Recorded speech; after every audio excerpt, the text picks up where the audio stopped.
అండి. హాయ్ అండి. ఇప్పుడు నా అన్వేష్ గారు ఎక్కడో ఏదో దేశంలో ఉండి మన ఇక్కడ బతికే వాళ్ళ మీద టార్గెట్ చేస్తున్నారు. ఈ టార్గెట్ చేయడం వల్ల కుటుంబాలు కూడా చనిపోతున్నారు. దీని మీద మీరు ఏమంటారు? ఒకటండి, వాడు ఫస్ట్ పెట్టుకున్న కంటెంట్ ఏంటంటే ప్రపంచ యాత్రికుడు అని పెట్టుకున్నాడు.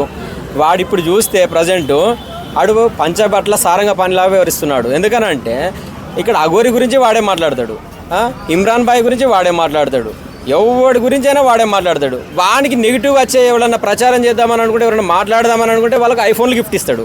అంటే వాడు ఫస్ట్లో చెప్పింది కూడా అందరికి కూడా గుర్తే ఉండి ఉంటుంది. ఎవ్వడు కూడా ఫ్రీగా ఏది ఇయ్యాడు, అందరు ప్రపంచం అంతా దొంగనా కొడుకులు అని చెప్పిండు. ఈరోజు చూస్తే వాడే మళ్ళీ ఐఫోన్లు గిఫ్ట్ ఇస్తుండు. ఎవరెవరైతే ఇన్ఫ్లుయెన్స్ ఉంటారో వాళ్ళ నోరు మూయిస్తుండు. అంటే ఇది ఎంతవరకు ఒకసారి ఆలోచించండి. అంటే వాళ్ళని అనగానే నలుగురికి తొందరగా రీచ్ అయిద్దని ఐఫోన్లు ఇచ్చి నోరు మూపిస్తున్నారంటారా? తప్పకుండా అండి. ఎందుకంటే వాడు మాట్లాడిందే మాత్రం ప్రజలు వినాలే, వాడి గురించి నెగిటివ్ రావద్దని అందరికి ఐఫోన్లు ఇస్తున్నారు. ఇప్పుడు గతంలో మీరు అందరు చూసే ఉంటారు కదా, ఇప్పుడు ప్రపంచం అంతా దొంగనా కొడుకులు అన్నాడు. మరి దొంగనా కొడుకులకు మళ్ళీ ఐఫోన్లు ఎందుకు ఇస్తున్నావు? ప్రపంచంలో ఉప్పల్ వాళ్ళు లేడా, కొడంగల్ యువశేఖర్ లేడా? ప్రపంచంలో కదా వీళ్ళందరూ ఉన్నది. వాళ్ళందరినీ దొంగనా కొడుకులు అన్నావు, మళ్ళీ వాళ్ళకి ఐఫోన్లు ఇస్తున్నావు. అంటే నీ స్వార్థం ఏంటిది? ఇప్పుడు నాగార్జునని తిడతాడు, నాగార్జున ఆయన ఉగ్రవాదులతో పోలుస్తాడు. ఎవరి గురించి అయినా మన ఇష్టం ఉన్నట్టు మాట్లాడతాడు. నాగార్జున గారు ఉగ్రవాదులకి సంబంధం ఉందని చెప్పని స్టేట్మెంట్ ఇచ్చాడు. ఇప్పుడు అంత స్టేట్మెంట్ అయిన వరకు వచ్చిన ఇన్ఫర్మేషన్ అంటే ఇక్కడ ఇంటెలిజెన్స్ వ్యవస్థ పనిచేస్తలేదా? ఈ రాష్ట్రంలో, ఈ దేశంలో పనిచేయట్లేదా?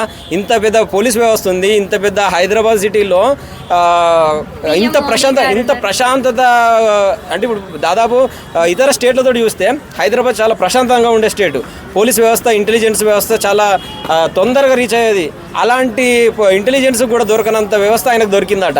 నాగార్జున గారు కూడా విమర్శించే, లేదంటే రానా గారిని విమర్శిస్తాడు. అంటే ఎవరిని పడితే ఆయన నోస్ట్కి వచ్చినట్టు మాట్లాడతాడు. ఆయన గురించి ఎవరు మాట్లాడద్దు.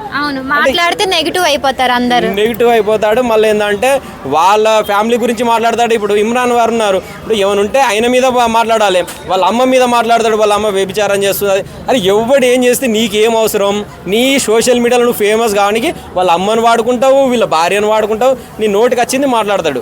అంటే ఇలాంటి లుచ్చనా కొడుకులు ఉన్నంతసేపు, అందుకే ఇలాంటి వానికి ఇంకా వీడు పెద్ద సెలబ్రిటీ అని వానికి కొన్ని 100 ఫోన్లు ఇస్తారట. 100 ఫోన్లు ఎవరెవరికి ఇవ్వాలి, వాళ్ళందరూ కామెంట్ చేయరు అంటుండు.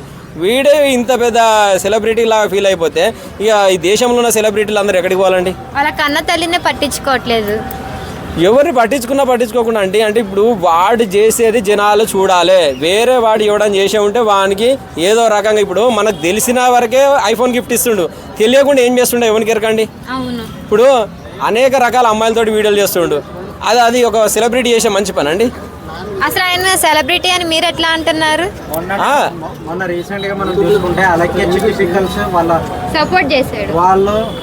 వాళ్ళు రాజమండ్రి అదే దగ్గర ఉందని అన్నాడు. అంతవరకు వీళ్ళు నాకు ముందే అడిగారని చెప్పేసి ముందు చెప్పలేదు.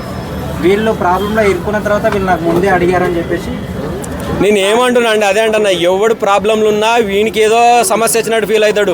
సమస్యను క్రియేట్ చేసేది వీడే, సాల్వ్ చేసేది వీడు మామూలు క్రియేటర్ కాదు, వీడు దొంగ క్రియేటర్. ఎక్కడికి వెళ్ళినా వాడే ఫేమస్ అవడానికి అలా మధ్యలో దూరుతాడు అన్నమాట. తప్పకుండా, అందుకే అలాంటి సజెషన్ ఇచ్చిందే వాడు. వాళ్ళని ఫేమస్ చేయడానికి వాళ్ళు అందుకే దగ్గర మాకు రిలేషన్స్ అవుతారని కూడా చెప్పాడు, దూరం రిలేషన్స్ అని. ప్రతిదీ వాడు మామూలుడు కాదండి. వాడు ఫేమస్ కావడానికి ఎవరినైనా వాడుకోవడానికి సిద్ధం వాడు. అండ్ ఒక మాట అంటున్నాడు, నేను ఎవరి గురించి అయినా మాట్లాడితే వాళ్ళ గురించి మొత్తం తెలుసుకొనే మాట్లాడతా, నేనేమి అబద్ధం మాట్లాడను అని చెప్పాను అంటున్నాడు. అసలు ఒకటి గురించి మాట్లాడాల్సిన అవసరం నీకు ఏంటి? నువ్వు ఫేమస్ కాని గురించే కదా. ఎందుకంటే ఇప్పుడు ఇమ్రాన్ భాయ్ గురించి మాట్లాడితే ఆయన వెనుక కొన్ని 100 మంది ఫాలోవర్స్ ఉంటారు. అందులో ఇప్పుడు 100 మంది ఫాలోవర్స్ ఉంటే 20 మంది 30 మంది ఆయన నెగిటివ్గా ట్రోల్ చేస్తారు కదా. ట్రోల్ చేయడం వల్ల మన వీడియో చూసినట్టే కదా. ఇప్పుడు ఉప్పల్ బాలుకు పాజిటివ్గా ఒకటి ఇచ్చాడు అంటే, ఉప్పల్ బాలుకు 100 మంది ఫాలోవర్స్ ఉంటే వాళ్ళ 70 మంది 80 మంది పాజిటివ్ రిసీవ్ చేసుకుంటారు, ఒక 30-40 మంది నెగిటివ్ రిసీవ్ చేసుకుంటారు. అంటే వాని ఫాలోవర్స్ని కూడా క్యాచ్ చేస్తుండు. మైండ్ సెట్ ఏంటంటే వాని ఎన్నుకున్న ఫాలోవర్స్ని క్యాచ్ చేస్తుండు. ఈ ఉప్పల్ బాలు అనుకో ఇంకో వాళ్ళు ఇచ్చే గిఫ్ట్ కోసం కాదు, వీళ్ళ ఫాలోవర్స్ని వాన్ ఫాలోవర్స్గా మార్చుకుంటుండు.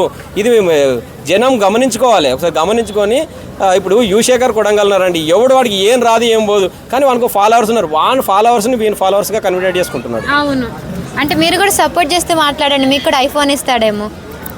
ఐఫోన్ విషయం కాదండి, నేను అనే టాపిక్ ఏంటంటే జనాలను ఇంత పిచ్చోళ్ళలాగా చేస్తుంటే జనాలను ఒక దిక్కు తిడుతున్నాడు. ఎవడు అంత జనం అంతా దొంగనా కొడుకులు అంటుండు, అయినా జనాలను మళ్ళా పాజిటివ్గా మార్చుకొని వాడు పబ్లిసిటీ చేసుకుంటుండు. ఆటగాడు అంటుండు, ఏం ఆట ఆడతాడు వాడు బొందాడతాడా? వాడు ఇంతవరకు ఏమన్నా ఎక్కడ క్రికెట్ ప్లేయర్ ఆడిండా? ఏమన్నా గేమ్ అంటే మీరు అనుకునేది వేరే ఆటగాడు. ఆ ఆటని ఆడిండా వాడు? ఆడికి అది లేకనే వాడికి ఇప్పుడు ఫస్ట్ పిల్లలు విడాకులు ఇచ్చింది కదా. వాడిప్పుడు అఘోరిక అంటే వాడు ఇంకా అభిమానం మాట వాని పరిస్థితి. ఇప్పుడు అందుకే కదా ఏం లేకనే పిల్లం విడాకులు ఇచ్చింది. వాడి గురించి వాడేంది? మరి అమ్మాయిలు వేసుకొని తిరుగుతాడు, ముద్దులు పెడితే వీడియోలు తీస్తాడు.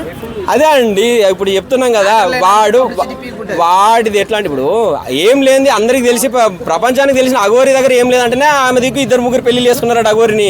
వీడేందంటే డబ్బులు ఉన్నాయి, యూట్యూబ్ నుండి డబ్బులు వస్తున్నాయి అంటుండు, 30 లక్షలు 50 లక్షలు వస్తున్నాయి అంటుండు. అది ఎంత వస్తున్నాయి? ఇంకా బ్లాక్ మెయిలింగ్ ఎవరెవరిని ఇప్పుడు రానా గురించి పెడుతుండు, నాగార్జున పెడుతుండు, ఇంకా చాలా మంది సెలబ్రిటీలనే టార్గెట్ చేసిండంటే ఇంకా సామాన్యులను ఎంత బ్లాక్ మెయిల్ చేసి ఉంటాడు వాడు. ఇప్పుడు వాడికి ఇప్పుడు బ్లాక్ మెయిలింగ్ మనీ ఎంత వస్తుందో మనకు తెలియదు. ఆఫ్టర్ ఆల్ అఘోరి మీదనే వస్తున్నాయి. ఆయన అఘోరికి అసలు ఈ డబ్బులు ఎక్కడ వచ్చినాయి, ఆయన ఎంతమంది బ్లాక్ మెయిల్ చేసినా అని. అలాంటి వీడు ఎంతమంది బ్లాక్ మెయిల్ చేసి ఉన్నాడు? అనేక వందల మందిని బ్లాక్ మెయిల్ చేస్తే ఈరోజు విదేశాలన్నీ తిరుగుతున్నాడు. వాడు ఎందుకు మరి భారతదేశం రానికి ఎందుకు అంత భయం? తప్పకుండా లాస్ట్గా నాన్ వెజ్కి మీరు ఏమని చెప్తారు? ఒకటండి, నువ్వు ప్రపంచ యాత్రికుడని పెట్టుకున్నావు. అంటే అక్కడ ఉన్నది నువ్వు ఏదున్నా నువ్వు పబ్లిసిటీ చేసుకో, కానీ ఇతరుల ఫ్యామిలీ విషయాలు కానీ ఇతరులను గురించి మాట్లాడడం అది సభ్యత కాదు, సంస్కారం కాదు. అలాంటి ఇంకోసారి అలాంటి వీడియోస్ కనుక చేశారంటే తప్పకుండా ఏదో ఒక రోజు నువ్వు ఇండియాకు రావడం జరుగుతుంది. తప్పకుండా చెప్పుతోటి తప్పకుండా కొడతారు జనం అని చెప్తున్నాను.